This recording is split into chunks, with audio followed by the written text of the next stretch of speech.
ಬಿಜೆಪಿಯಲ್ಲಿ ಬಣ ಕಿತ್ತಾಟ ಕಚ್ಚಾಟಕ್ಕೆ ಬ್ರೇಕ್ ಹಾಕ್ತಾರಾ? ಇಂದು ಬೆಳಿಗ್ಗೆ 11 ಗಂಟೆಗೆ ಬಿಜೆಪಿ ಕೋರ್ ಕಮಿಟಿ ಸಭೆ ಇದೆ.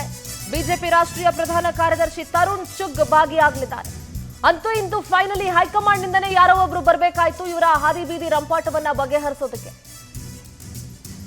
ಬೆಳಗ್ಗೆ 11 ಗಂಟೆಗೆ ಬಿಜೆಪಿ ಕೋರ್ ಕಮಿಟಿ ಸಭೆ ಇದೆ. ಬಿಜೆಪಿಯಲ್ಲಿ ನಡೀತಾ ಇರುವಂತಹ ಬೆಳವಣಿಗೆ ಕುರಿತು ಚರ್ಚೆ ಮಾಡಲಾಗುತ್ತೆ. ಶಾಸಕ ಯತ್ನಾಳ್ ವಿರುದ್ಧ ಪಕ್ಷದಲ್ಲಿ ಅಸಮಾಧಾನ ಜಾಸ್ತಿ ಆಗ್ತಾ ಇದೆ. ಪಕ್ಷದಿಂದಲೇ ಅವರನ್ನ ಉಚ್ಚಾಟನೆ ಮಾಡಿ ಅಂತ ಒತ್ತಾಯ ಕೂಡ ಕೇಳಿ ಬರ್ತಾ ಇದೆ. ಈ ಕುರಿತಂತೆ ಮಾಹಿತಿಯನ್ನ ಬಿಜೆಪಿ ಪ್ರಧಾನ ಕಾರ್ಯದರ್ಶಿ ರಾಷ್ಟ್ರೀಯ ಪ್ರಧಾನ ಕಾರ್ಯದರ್ಶಿ ತರುಣ್ ಚುಗ್ ಮಾಹಿತಿಯನ್ನ ಪಡ್ಕೊಳ್ಳಿದ್ದಾರೆ. ಬಣ ರಾಜಕೀಯದಿಂದ ಆಡಳಿತ ಪಕ್ಷಕ್ಕೆ ಒಂದು ರೀತಿ ಅಸ್ತ್ರ ಸಿಕ್ಕಂಗಾಗಿದೆ.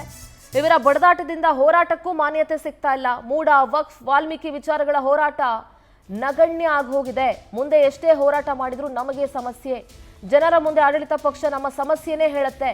ಇದಕ್ಕೆ ಬ್ರೇಕ್ ಹಾಕೋದಕ್ಕೆ ಯತ್ನಾಳ್ಗೆ ಪಾಠ ಕಲಿಸಿ, ಶಾಸಕ ಯತ್ನಾಳ್ ಅಂಡ್ ಟೀಮ್ಗೆ ತಕ್ಕ ಪಾಠ ಕಲಿಸೋದಕ್ಕೆ ಆಗ್ರಹ ಕೇಳಿ ಬರ್ತಾ ಇದೆ. ಯತ್ನಾಳ್ ವಿರುದ್ಧ ಪಕ್ಷದಲ್ಲಿ ಅಸಮಾಧಾನ ಕೂಡ ಜಾಸ್ತಿ ಆಗ್ತಾ ಇದೆ. ನಮ್ಮ ಪೊಲಿಟಿಕಲ್ ಕರೆಸ್ಪಾಂಡೆಂಟ್ ದೀಪಾ ನೇರ ಸಂಪರ್ಕದಲ್ಲಿ ಜಾಯ್ನ್ ಆಗ್ತಾ ಇದ್ದಾರೆ. Good morning Deepa. ಸದ್ಯ ಬಿಜೆಪಿಯ ಬಣ ಬಡಿದಾಟ, ಹಾದಿ ಬೀದಿ ರಂಪಾಟ ಎಲ್ಲವನ್ನ ಕೂಡ ಗಮನಿಸ್ತಾ ಇದ್ದೀವಿ. ಇನ್ನೊಂದು ಕಡೆ ಇವರ ಬಣ ಬಡಿದಾಟಕ್ಕೆ ಬ್ರೇಕ್ ಹಾಕೋದಕ್ಕೆ ಅಥವಾ ಮದ್ದರಿಯೋದಕ್ಕೆ ಹೈಕಮಾಂಡೇ ಯಾರನ್ನೋ ಒಬ್ರನ್ನ ಕಳಿಸಬೇಕಾದಂತಹ ಪರಿಸ್ಥಿತಿ ಬಂತು. ಅಟ್ಲೀಸ್ಟ್ ಬಿಜೆಪಿಯ ಹೈಕಮಾಂಡ್ ಇದನ್ನ ಇಲ್ಲಿವರೆಗೂ ಬಿಟ್ಕೊಳ್ಳೋ ಬದಲು ಯತ್ನಾಳ್ ಅವರನ್ನ ಆರಂಭದಿಂದಲೇ ಬ್ರೇಕ್ ಹಾಕುವಂತ ಕೆಲಸ ಮಾಡಿ ಅಥವಾ ಅವರ ಎರಡೂ ಬಣಗಳನ್ನ ಕೂರಿಸಿ ಮಾತನಾಡುವಂತ ಕೆಲಸಕ್ಕಾದ್ರೂ ಮುಂದಾಗಬಹುದಾಗಿತ್ತು. ಸದ್ಯ ಇವತ್ತು ಕೋರ್ ಕಮಿಟಿ ಸಭೆ ಇದೆ. ಎಷ್ಟು ಮಟ್ಟಿಗೆ ಈ ಸಭೆ ವರ್ಕೌಟ್ ಆಗುತ್ತೋ ಇಲ್ವೋ ಗೊತ್ತಿಲ್ಲ ದೀಪಾ.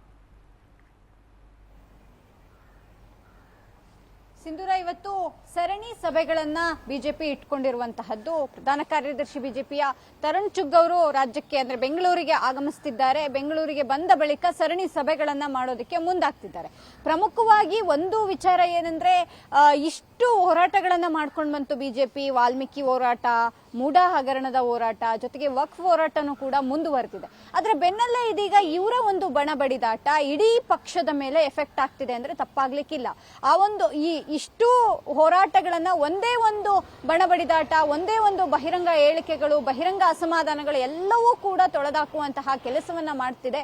ಹಾಗಾಗಿ ಇದೆಲ್ಲದಕ್ಕೂ ಕೂಡ ಬ್ರೇಕ್ ಹಾಕಬೇಕು ಅಂದ್ರೆ ಉಚ್ಚಾಟನೆ ಪ್ರಮುಖವಾದಂತಹ ಅಸ್ತ್ರ ಅನ್ನುವಂತಹದ್ದು ಬಿಜೆಪಿಯ ಅನೇಕ ಮುಖಂಡರ ಒಂದಿಷ್ಟು ಒತ್ತಾಯ ಕೂಡ ಹೌದು. ಹಾಗಾಗಿ ನಿನ್ನೆ ನಡೆದಂತಹ ಜಿಲ್ಲಾಧ್ಯಕ್ಷರುಗಳ ಸಭೆಯಲ್ಲೂ ಕೂಡ ಒಂದಿಷ್ಟು ಈ ಒಂದು ವಿಚಾರವಾಗಿ ಯತ್ನಾಳ್ ಅವರನ್ನ ಉಚ್ಚಾಟನೆ ಮಾಡಬೇಕು, ಅದು ಶಾಶ್ವತ ಪರಿಹಾರ ಅದೊಂದೇ ಅನ್ನುವಂತಹ ಮಾತುಗಳನ್ನು ಕೂಡ ಆ ಒಂದು ಸಭೆಯಲ್ಲಿ ಚರ್ಚೆ ಮಾಡಿದಂತಹ ವಿಚಾರ. ಹಾಗಾಗಿ ಇವತ್ತು ನಡೆಯುವಂತಹ ಸರಣಿ ಸಭೆಗಳಲ್ಲಿ ಏನು ತರುಣ್ ಚುಗ್ಗಿದ್ದಾರೆ ಅವರು ಎಲ್ಲರ ಜೊತೆಗೂ ಕೂಡ ಸಭೆಯನ್ನ ಮಾಡ್ತಾರೆ ಅನ್ನುವಂತಹ ಮಾಹಿತಿ ಇದೆ. ಆ ಸಭೆಯಲ್ಲಿ ಜಿಲ್ಲಾಧ್ಯಕ್ಷರುಗಳು ಎಲ್ಲರೂ ಕೂಡ ಒಕ್ಕೊರಲಿನಿಂದ ಇವರನ್ನ ಅಂದ್ರೆ ಯತ್ನಾಳ್ ಅವರನ್ನ ಉಚ್ಚಾಟನೆ ಮಾಡಬೇಕು, ಇದೊಂದು ಪಾಠವನ್ನ ಕಲಿಸಬೇಕು. ಮುಂದೆ ಯಾರು ಕೂಡ ಪಕ್ಷ ಆಗ್ಲಿ ರಾಜ್ಯಾಧ್ಯಕ್ಷರ ವಿಚಾರವಾಗಿ ಆಗ್ಲಿ ಯಾರು ಕೂಡ ಮಾತನಾಡೋದಕ್ಕೆ ಸಾಧ್ಯ ಆಗೋದಿಲ್ಲ ಇಂತಹದೊಂದು ನಿರ್ಧಾರ ತೆಗೆದುಕೊಂಡ್ರೆ ಅನ್ನುವಂತಹ ಮಾತನ್ನ ಇವತ್ತು ಹೇಳೋರಿದ್ದಾರೆ. ಹಾಗಾಗಿ ಇವತ್ತಿನ ಸಭೆ ಸಾಕಷ್ಟು ಮಹತ್ವದ ಜೊತೆಗೆ ಕುತೂಹಲ ಕೂಡ ಪಡೆದಿರುವಂತಹದ್ದು. ಸಿಂಧು, ಎಸ್ ದೀಪಾ, ನಾನು ಮತ್ತೊಮ್ಮೆ ನಿಮ್ಮನ್ನ ಮಾತನಾಡಿಸ್ತೀನಿ, ಹಾಗೆ ಹೋಲ್ಡ್ ಅಲ್ಲಿರಿ, ಪ್ಲೀಸ್ ಹೋಲ್ಡ್ ಅಲ್ಲಿರಿ. ಶಾಸಕ ಯತ್ನಾಳ್ ವಿರುದ್ಧ ಕ್ರಮಕ್ಕೆ ಬೇಡಿಕೆ ಹೆಚ್ಚಾಗ್ತಾ ಇದೆ. ಯತ್ನಾಳ್ ವಿರುದ್ಧ ಕ್ರಮ ತೆಗೆದುಕೊಳ್ಳಲೇಬೇಕು, ಉಚ್ಚಾಟನೆ ಮಾಡಲೇಬೇಕು ಅಂತ ಹೇಳಿ ನಿನ್ನೆ ನಡೆದ ಜಿಲ್ಲಾಧ್ಯಕ್ಷರ ಸಭೆಯಲ್ಲೂ ಕೂಡ ಉಚ್ಚಾಟನೆ ಬಗ್ಗೆ ಚರ್ಚೆ ಆಗಿದೆ. ಯತ್ನಾಳನ್ನ ಉಚ್ಚಾಟನೆ ಮಾಡಿದ್ರೆ ಮಾತ್ರ ಶಾಶ್ವತ ಪರಿಹಾರ ಸಿಗುತ್ತೆ, ಇಲ್ಲಾಂದ್ರೆ ಸಿಗೋದಿಲ್ಲ.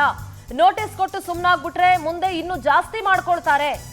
ಶಾಶ್ವತ ಪರಿಹಾರಕ್ಕೆ ಒಕ್ಕೊರಲ ಪಟ್ಟನ್ನ ಹಿಡಿದಿದ್ದಾರೆ ಜಿಲ್ಲಾಧ್ಯಕ್ಷರುಗಳು. ಇವತ್ತು ಬಿಜೆಪಿ ರಾಷ್ಟ್ರೀಯ ಪ್ರಧಾನ ಕಾರ್ಯದರ್ಶಿಗೂ ಕೂಡ ಮನವಿಯನ್ನ ಸಲ್ಲಿಸಲಿದ್ದಾರೆ. ತರುಣ್ ಚುಗ್ ಮುಂದೆ ಮನವಿಯನ್ನ ಮಾಡಲಿದ್ದಾರೆ ಜಿಲ್ಲಾಧ್ಯಕ್ಷರುಗಳು. ಇವತ್ತು ನಡೆಯುವ ಸರಣಿ ಸಭೆಯಲ್ಲಿ ಈ ವಿಚಾರವನ್ನ ಕೂಡ ಪ್ರಸ್ತಾಪ ಮಾಡಲಾಗುತ್ತೆ. ಪಕ್ಷಕ್ಕೆ ಡ್ಯಾಮೇಜ್ ಆಗುವಂತಹ ರೀತಿಯಲ್ಲಿ ಯತ್ನಾಳ್ ಅವರ ನಡವಳಿಕೆ ಇರೋದು ಅಥವಾ ಒಂದು ಪಕ್ಷದ ರಾಜ್ಯಾಧ್ಯಕ್ಷರ ವಿರುದ್ಧ ಈ ರೀತಿಯಾದಂತಹ ಲೂಸ್ ಟಾಕ್ ಗಳನ್ನ ಮಾತನಾಡೋದು. ಸಮಸ್ಯೆ ಇತ್ತು ಅಂತಂದ್ರೆ ಅದನ್ನ ಪಕ್ಷದ ಒಳಗಡೆ ಕೂತ್ಕೊಂಡು ಬಗೆಹರಿಸ್ಕೊಳ್ಬೇಕೇ ಹೊರತು ಪಕ್ಷದ ಹೊರಗಡೆ ಅಲ್ಲ. ಎಸ್, ನಮ್ಮ ಪ್ರತಿನಿಧಿ ದೀಪಾ ನೇರ ಸಂಪರ್ಕದಲ್ಲಿದ್ದಾರೆ. ದೀಪಾ, ನಿನ್ನೆ ಜಿಲ್ಲಾಧ್ಯಕ್ಷರ ಸಭೆ ನಡೆಯುತ್ತೆ. ಆ ಸಭೆಯಲ್ಲೂ ಕೂಡ ಬೇರೆ ಬೇರೆ ಜಿಲ್ಲೆಯ ಜಿಲ್ಲಾಧ್ಯಕ್ಷರುಗಳು ಯತ್ನಾಳ್ ಅವರನ್ನ ಪರ್ಮನೆಂಟ್ ಆಗಿ ಉಚ್ಚಾಟನೆ ಮಾಡಿದ್ರೆ ಮಾತ್ರ ಇದಕ್ಕೊಂದು ಸೊಲ್ಯೂಷನ್ ಸಿಗುತ್ತೆ, ನೋಟಿಸ್ ಕೊಟ್ಬಿಟ್ಟು ಸುಮ್ಮನೆ ಆಗ್ಬಿಟ್ರೆ ಅವ್ರು ಇದಕ್ಕೆಲ್ಲ ಬಗ್ಗೋರಲ್ಲ ಅನ್ನುವಂಥ ಒಂದು ಡಿಸಿಷನ್ ಬಂದಿದ್ದಾರೆ. ಸದ್ಯ ಇದ್ರ ಬಗ್ಗೆ ಏನ್ ಹೇಳ್ತೀರಿ? ಹೌದು ಸಿಂಧೂರ, ನೆನೆ 21 ಜನ ಜಿಲ್ಲಾಧ್ಯಕ್ಷರುಗಳು ಖಾಸಗಿ ಹೋಟೆಲ್ನಲ್ಲಿ ಸಭೆಯೊಂದನ್ನ ಮಾಡಿದಂತಹದ್ದು. ಹಿಂದೆಯಿಂದಲೂ ಕೂಡ ಯತ್ನಾಳ್ ಅವರ ಹೇಳಿಕೆಗೆ ಯಾರೂ ಕೂಡ ಇಲ್ಲಿ ತನಕ ಬ್ರೇಕ್ ಹಾಕಿರ್ಲಿಲ್ಲ ಅಥವಾ ಹೈಕಮಾಂಡ್ ಕೂಡ ತಲೆ ಕೆಡಿಸ್ಕೊಂಡಿರ್ಲಿಲ್ಲ ಅಂತ ಅನ್ಸುತ್ತೆ. ಆದ್ರೆ ಈಗ ಇದ್ದಕ್ಕಿದ್ದಂತೆ ಈ ರೀತಿಯಾಗಿ ದೊಡ್ಡ ಮಟ್ಟಿನ ಡ್ಯಾಮೇಜ್ ನಡೀತಿದೆ. ಪಕ್ಷವೇ 2 ಬಣಗಳಾಗಿ ಒಂದು ಹೋರಾಟವನ್ನ ಮುಂದುವರಿಸುತ್ತೆ ಅಂದ್ರೆ ಅದು ದೊಡ್ಡ ಮಟ್ಟಿನ ಡ್ಯಾಮೇಜೇ ಸರಿ. ಅದರ ಜೊತೆಗೆ ಇದೀಗ ಆ ಒಂದು ಎಫೆಕ್ಟ್ ಉಪಚುನಾವಣೆ ಮೇಲೂ ಕೂಡ ಬಿದ್ದಿದೆ. ಮುಂಬರುವಂತಹ ಚುನಾವಣೆಗಳಿವೆ ಅಂದ್ರೆ ಸ್ಥಳೀಯ ಮಟ್ಟದ ಚುನಾವಣೆಗಳೆಲ್ಲವೂ ಕೂಡ ಇದೆ. ಅದರ ಎಫೆಕ್ಟ್ ಕೂಡ ಚುನಾವಣೆಗಳ ಮೇಲೆ ಬೀಳಬಹುದು ಅನ್ನುವಂತಹ ನಿಟ್ಟಿನಲ್ಲಿ ನಿನ್ನೆ ನಡೆದಂತಹ ಒಂದು ಏನು ಜಿಲ್ಲಾಧ್ಯಕ್ಷರ ಸಭೆ ಇದೆ ಅಲ್ಲೂ ಕೂಡ ಒಂದು ನಿರ್ಧಾರವನ್ನ ಮಾಡಲಾಗಿದೆ. ಯಾವುದೇ ಕಾರಣಕ್ಕೂ ಇದನ್ನ ಬಿಡುವಂತಿಲ್ಲ. ಯಾಕಂದ್ರೆ ಈಗ ಕೇವಲ ಯತ್ನಾಳ್ ಅಷ್ಟೇ ಪಕ್ಷ ಅಲ್ಲ, ವಿಜಯೇಂದ್ರ ಅಷ್ಟೇ ಪಕ್ಷ ಅಲ್ಲ, ಕಟ್ಟಕಡೆಯ ಕಾರ್ಯಕರ್ತನೂ ಕೂಡ ಪಕ್ಷದಲ್ಲಿ ಇರುವಂತಹ ವ್ಯಕ್ತಿ. ಆತ ಪಕ್ಷ ಚೆನ್ನಾಗಿರ್ಲಿ ಅನ್ನುವಂತಹ ಮಾತುಗಳನ್ನ ಹೇಳ್ತಾನೆ ಅಂದಾಗ ನಾವು ಇಂತಹದ್ದೊಂದು ಕಠಿಣ ನಿರ್ಧಾರವನ್ನ ತೆಗೆದುಕೊಳ್ಳಲೇಬೇಕಾಗುತ್ತೆ. ಹಾಗಾಗಿ ಇವತ್ತು ಏನ್ ತರುಣ್ ಚುಗ್ ಮುಂದೆ ಈ ರೀತಿಯಾದಂತಹ ಒಂದು ಒತ್ತಾಯವನ್ನ, ನಮ್ಮದೊಂದು ಮನವಿಯನ್ನ ಇಡ್ತೇವೆ ಅನ್ನುವಂತಹ ಮಾತುಗಳನ್ನ ಆ ಒಂದು ಜಿಲ್ಲಾಧ್ಯಕ್ಷರುಗಳು ಹೇಳಿದ್ದು. ಹಾಗಾಗಿ ಇವತ್ತಿನ ಸಭೆಯಲ್ಲಿ ಯತ್ನಾಳ್ ಅವರ ಉಚ್ಚಾಟನೆಗೆ ಒತ್ತಡ ಕೂಡ ಹೆಚ್ಚಾಗಿ ಕೇಳಿ ಬರುತ್ತೆ. ಓಕೆ, ಥ್ಯಾಂಕ್ ಯು ದೀಪಾ ನಿಮ್ಮೆಲ್ಲ ಮಾಹಿತಿಗಾಗಿ.